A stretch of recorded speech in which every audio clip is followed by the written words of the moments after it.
दोस्तों 3 हफ्तों की छुट्टी के बाद जब मुनीम अस्पताल की नाइट ड्यूटी पर लौटा तो वार्ड नंबर 3 से आती एक बच्ची की चीखों ने उसके कदम रोक दिए।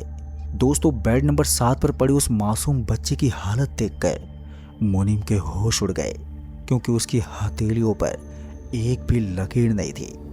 लेकिन असली डर तो तब शुरू हुआ जब उसकी मां ने फोन पर बताया कि हाथों की लकीरों का मिटना मुरुकुरु शैतान के 47 दिनों के खौफनाक खेल का संकेत है। कहा जाता था कि 42वें दिन मुरुकुरु आखिरी बार शरीर से बाहर निकलता है और उस रात एक छोटी सी गलती भी जिंदगी और मौत का फैसला कर सकती है। मुनीम पहले से ही इस शैतान का कहर झेल चुका था, लेकिन अब वही साया एक मासूम बच्चे के पीछे था। तो दोस्तों आखिर कौन था मुरुकुरु और आधी रात को उड़ने वाला वो कपड़ा किस रहस्य का संकेत था? जानने के लिए वीडियो को अंत तक जरूर देखें। नमस्कार दोस्तों, मैं हूं आप सभी का दोस्त राजकुमार। चैनल पर नए हैं तो चैनल को सब्सक्राइब जरूर कर लें और हाँ, वीडियो को लाइक करके नीचे कमेंट बॉक्स में अपना प्यार जरूर दें। तो चलिए शुरू करते हैं आज की ये डरावनी भूतिया कहानी। दोस्तों 3 हफ्तों की लंबी छुट्टी के बाद जब मुनीम अपने वार्ड बॉय के काम पर लौटा तो उसे वार्ड नंबर 3 से किसी बच्चे के रोने की आवाज़ सुनाई दी।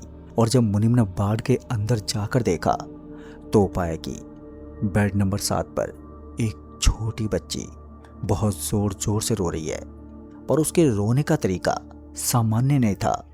उसके हाथ पैर बेड पर फैले हुए थे, आंखें बंद थी और वो सिर्फ लगातार चीखे जा रही थी।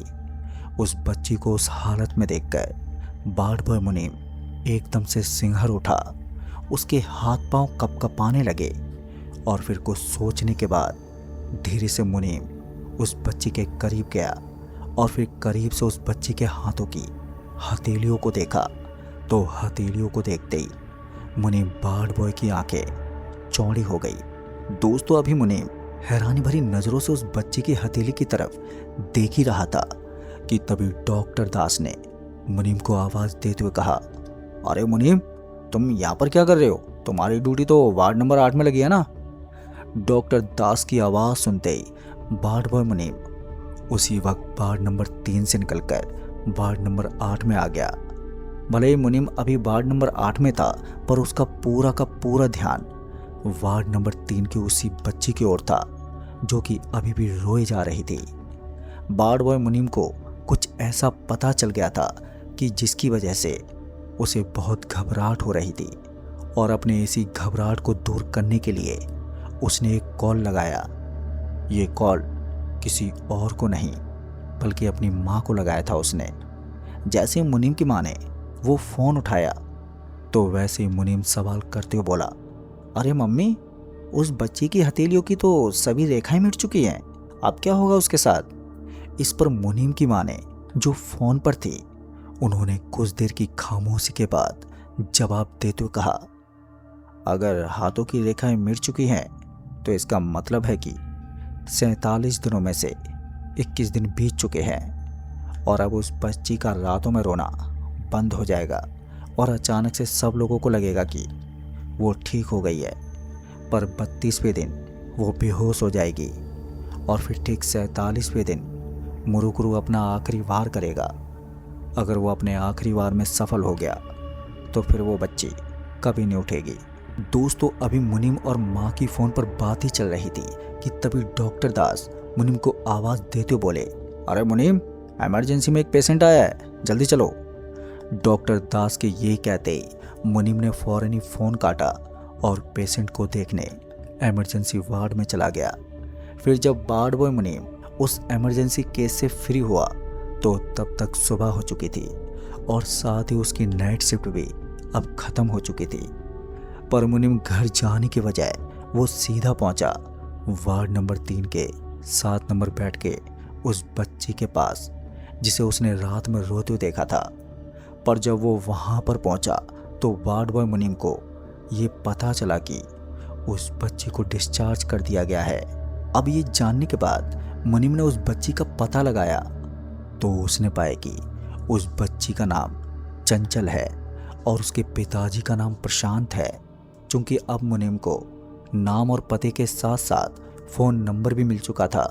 तो ऐसे में उसने घर जाते ही उस नंबर पर कॉल किया तो वो कॉल किसी महिला ने उठाया।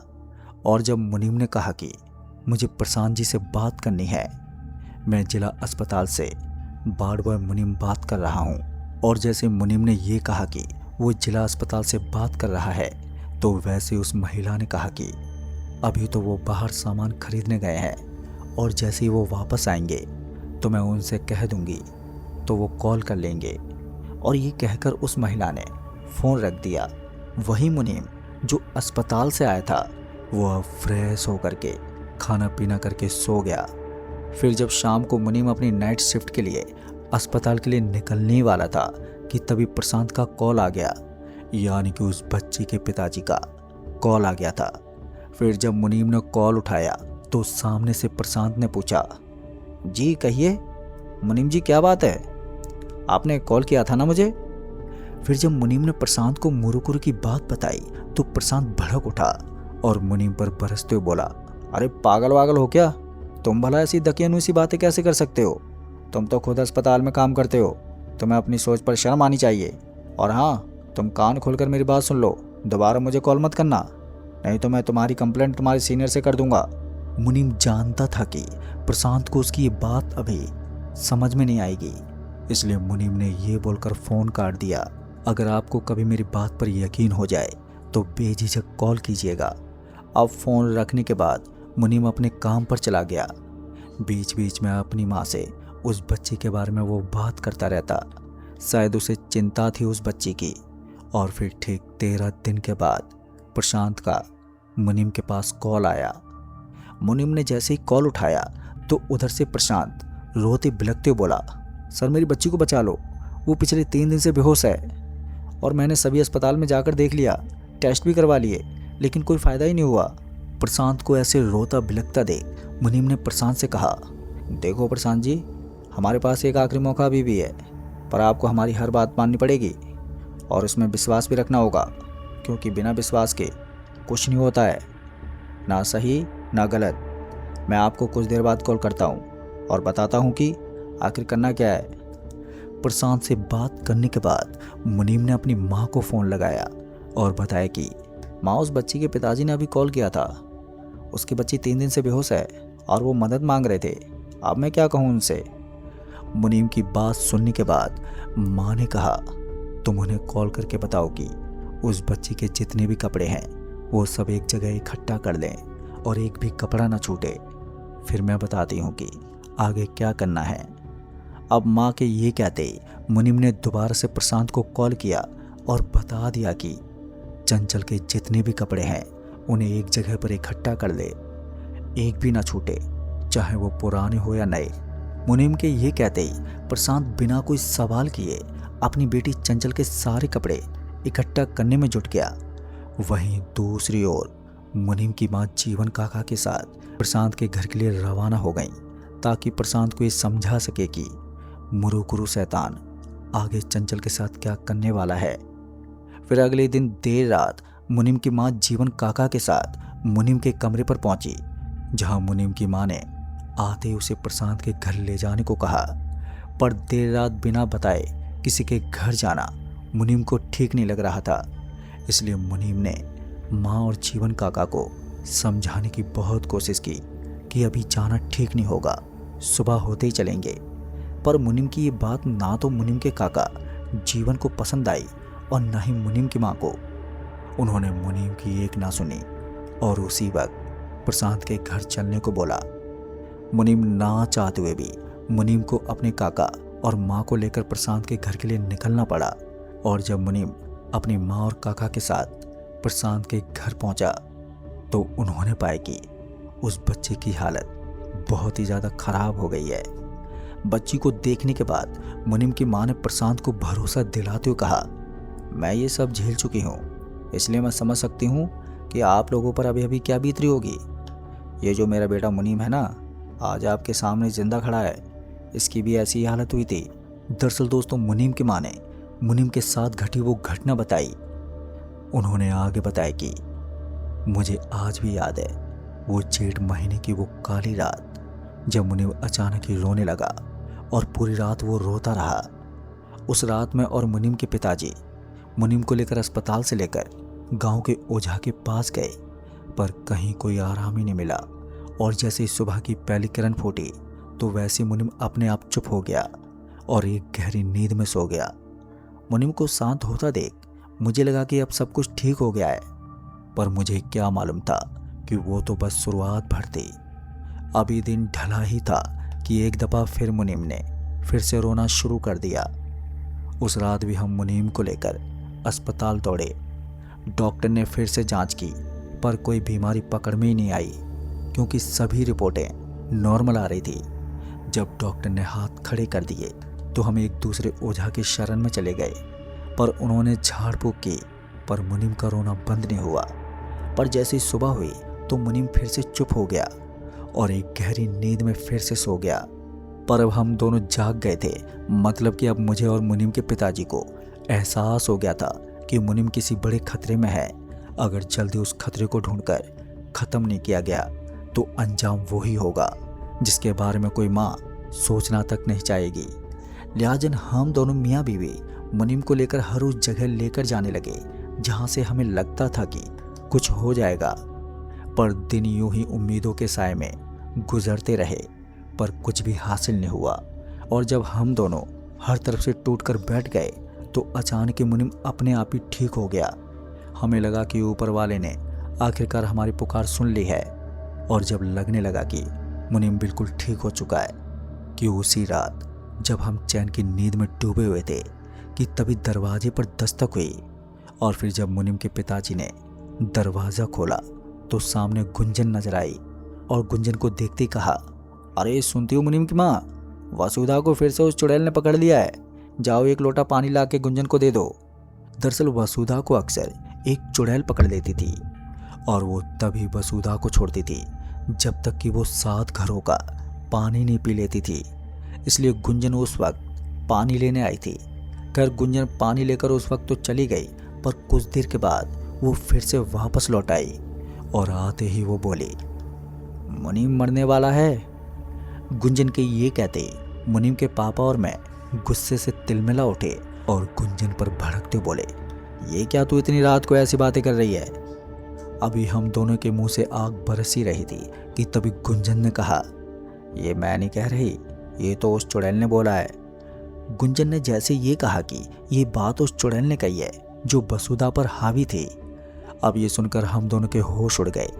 अभी मैं मुनीम के पिताजी का चेहरा ही देख रही थी कि गुंजन ने आगे कहा, भाभी उस चुड़ैल ने कहा है कि मुनीम के हाथों की सभी लकीरें मिट चुकी होंगी और कुछ दिनों बाद उसे ऐसी नींद आएगी जिसके बाद वो कभी नहीं उठेगा। गुंजन के ये कहते ही हम दोनों मुनीम के हाथों की लकीरों को देखने के लिए उसकी तरफ भागे। और जब मैंने मुनीम की हथेली की तरफ देखा तो हमने पाया कि उसकी हथेली पर एक भी रेखा ही नहीं है। उसकी हथेली बिल्कुल चिकनी हो गई थी।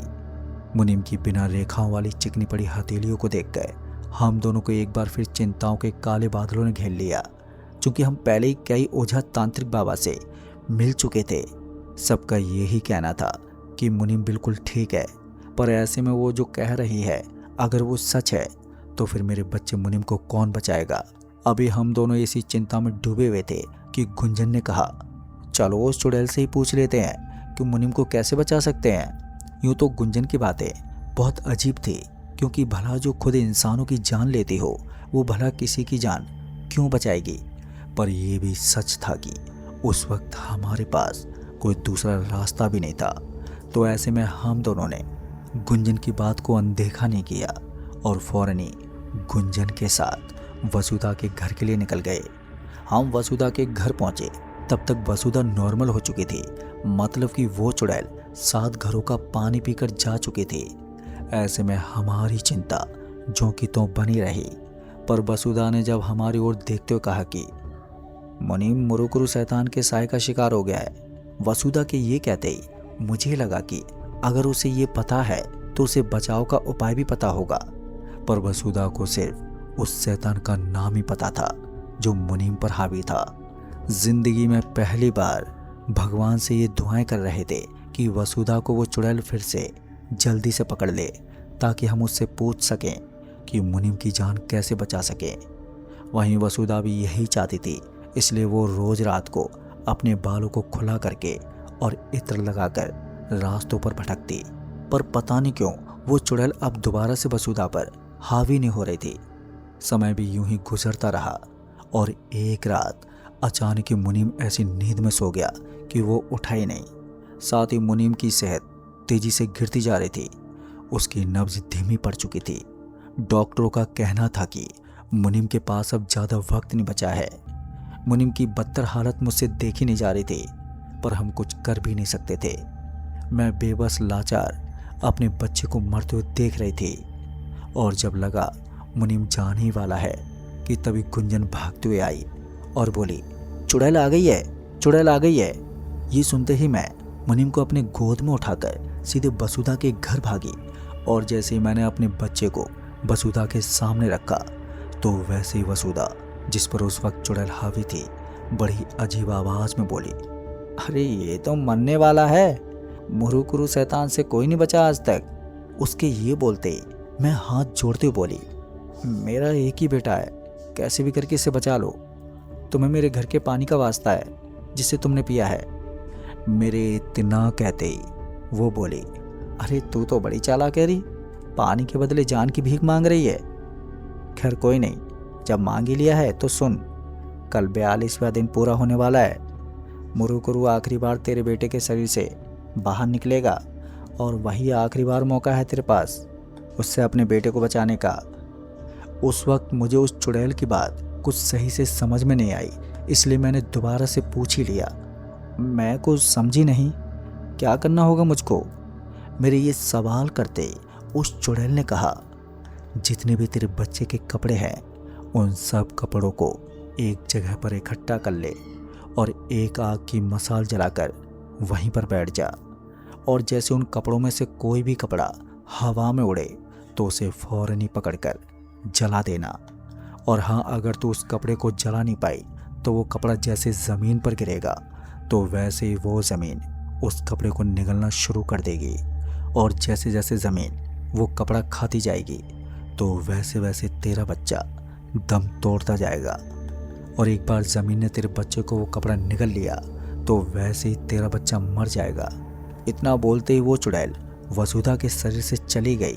चुड़ैल के जाने के बाद मैं मुनीम के पापा और गुंजन तीनों घर लौटे और मुनीम के सारे कपड़े इकट्ठा करने लगे और आंगन में रख दिए और उस चुड़ैल के कहे अनुसार एक मसाल जलाकर बैठ गए। करीबन रात के 3 बजे जब हर जगह खामोशी पसरी हुई थी, तभी अचानक ही आंगन में रखे मुनीम के उन कपड़ों में से एक कपड़ा उड़ा। पर इससे पहले हम में से कोई वो कपड़ा पकड़ पाता, वो हवा में इतना ऊंचा उड़ गया कि वो घर से बाहर निकल गया। और जैसे वो कपड़ा घर से बाहर निकला तो वैसे ही हम दोनों मियाँ बीवी आग की मसाल लिए उस कपड़े के पीछे पीछे दौड़े। पर हैरानी वाली बात तो ये थी कि उस वक्त बिल्कुल भी हवा नहीं चल रही थी और उसके बावजूद भी कपड़ा हवा में तेजी से लहराता हुआ उड़े जा रहा था। देखते ही देखते वो कपड़ा हमसे इतना दूर निकल गया कि ऐसे लगने लगा हम कपड़े को नहीं पकड़ पाएंगे कि तभी वो कपड़ा हवा में एक जगह पर ठहर गया। अभी हम दोनों मियाँ बीवी की नज़र हवा में ठहरे उस कपड़े पर ही थी कि तभी हमारी नज़र कपड़े के नीचे खड़े बूढ़े बाबा पर गई तो हमने पाया कि वो बूढ़ा आदमी बीड़ी पी रहा है। अभी हम दोनों आगे बढ़ ही रहे थे कि तभी उस बूढ़े आदमी ने जलती हुई वो बीड़ी उस कपड़े की तरफ फेंकी और जैसे ही बीड़ी की चिंगारी ने कपड़े को छुआ तो वो धू धू करके जल उठा। कपड़े के जलते वहाँ ढेर सारा धुआं फैल गया और जब वो धुआं हटा तो सब कुछ शांत हो चुका था। पर यह शांति बहुत अलग थी और इस शांति में एक सुकून सा महसूस हो रहा था। साथ ही वो बूढ़ा आदमी जिसने वो कपड़ा अपनी बीड़ी की चिंगारी से ही जला दिया था वो भी कहीं नज़र नहीं आ रहा था। हम दोनों ने उस बूढ़े आदमी को आवाज़ भी लगाई पर वो नहीं मिले और जब किसी ने हमें आवाज़ देते हुए कहा, अरे मेरे मुनीम का ख्याल रखना, तो हम दोनों समझ गए कि वो बूढ़े बाबा कोई और नहीं बल्कि मुनीम के स्वर्गीय दादाजी थे। इसके बाद मुनीम हमेशा के लिए अच्छा हो गया। दोस्तों, अपनी आप बीती सुनाते मुनीम की माँ का गला भर आया था। खैर पूरी कहानी सुनने के बाद प्रशांत को भी यकीन हो गया कि उसकी बच्ची बच जाएगी। प्रशांत को अब मुनीम की कहानी सुनकर ये तो पता चल गया था कि जब वो कपड़ा उड़ेगा तो हो सकता है कि वो उस कपड़े को पकड़ ना पाए। तो ऐसे में प्रशांत ने अपना दिमाग लगाया और अपनी बच्ची के सभी कपड़ों को उसने एक मोटी रस्सी से बांध दिए ताकि वो कपड़ा उड़कर कहीं दूर ना जा सके। फिर क्या था, उन सब ने मिलकर मुरुकुरु शैतान से लड़ने की पूरी तैयारी कर ली। और फिर जब वो 42वां दिन आया तो प्रशांत जलती हुई मशाल लेकर खड़ा हो गया और ठीक रात के 3 बजते जैसे उन कपड़ों में से एक कपड़ा हवा में उड़ा तो प्रशांत ने उस कपड़े से बंधी रस्सी को पकड़कर खींचा और उस कपड़े में आग लगा दी। कपड़े के जलते ही धुआं फैल गया और जब धुआं छटा तो सबको बहुत अच्छा महसूस होने लगा। और तभी प्रशांत की बीवी कमरे से भागती हुई आई और बोली, मुन्नी ने आंखें खोल दी हैं। अब ये सुनकर सभी के चेहरे खिल उठे और फिर उस दिन के बाद से फिर वो बच्ची रातों में कभी नहीं रोई। तो दोस्तों, कैसी लगी आपको ये कहानी आपको पसंद आई हो तो वीडियो को लाइक शेयर करके नीचे कमेंट बॉक्स में अपना सपोर्ट ज़रूर दें। तो मैं आपका दोस्त राजकुमार जल्द ही मिलूँगा ऐसे एक और डरावनी भूतिया कहानी के साथ। तब तक के लिए बाय एंड टेक केयर।